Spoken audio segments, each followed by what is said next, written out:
A huge report from the Financial Crimes Enforcement Network of the US Treasury Department, FinCEN, appeared on the web, which analyzes the situation with money laundering on a global scale.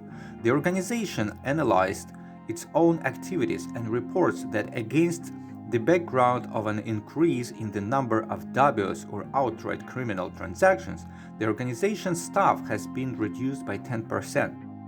At the same time, it is noted that the largest American and world's banks are involved in the laundering of dirty money.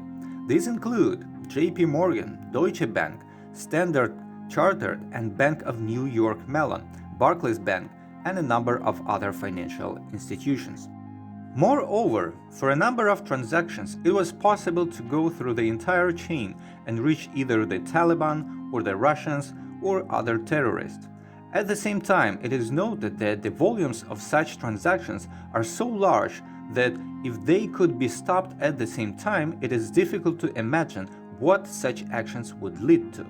Moreover, with regard to American banks, the Treasury Department has the authority to close them in the event of large and regular money laundering. But it is already obvious that by taking such actions, the Treasury Department would simply cause collapse on the US economy. This report contains a lot of interesting episodes, each of which could become a separate detective story. For example, it is known that Donald Trump, through his organizations, has his finger in every pie so much that the finger can be seen. But since his election as president, the control organizations have lost access to the relevant documents. Nevertheless, there are enough reasons to believe so based on the actions of the Trump counterparties. Depending on the results of the US presidential election, we will or will not be able to follow how this storyline develops. But already now, the text of this report has caused a violent reaction in the governments of some countries. So it turned out that the largest sponsor of the British Conservative Party, someone named Lyubov Chernukhina, donated about £1.7 million to the party's treasury. And all would be fine, but Chernukhina's husband, a former Russian minister and part-time oligarch, received this money from one of the odious Russian oligarchs, Kerimov, one of Putin's wallets.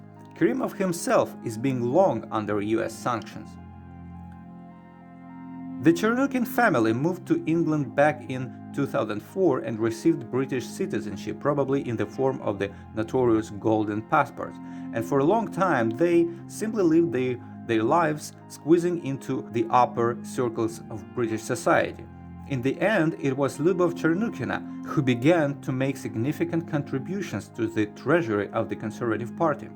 Moreover, this was done both in the form of direct contributions and in the form of payment of an admission ticket to exclusive events, for example, to a tennis match with the Prime Minister or to a private party for sponsors with the participation of Prime Minister Theresa May. Moreover, the party had a rather narrow character and was attended by only 12 people, including May herself. A scandal has already erupted over this episode, and political opponents have called on the conservatives to return all the money received from Putin's people. But from there was already an answer in the style $20 is always $20. While this scandal develops, and for sure other scandals will erupt, we will note one small but very revealing detail. The Russian financial press also took part in this report. It's clear that no one there remembers Chernukhina limiting their explanations to general phrases. And in the way the Russians presented this story, the piquancy of the scene is hidden. No, this is not the $11 billion that flashed in the report, since the Russians indicated this and crossed themselves because they know that this is a mere trifle. No, the piquancy was different. They mentioned all of the banks listed in the report except for one, Deutsche Bank. As Sherlock Holmes used to say, these are trifles, but these trifles can form a chain of logical reasonings. Well, we propose to observe the development of the topic, since a lot of interesting things can fall out of it.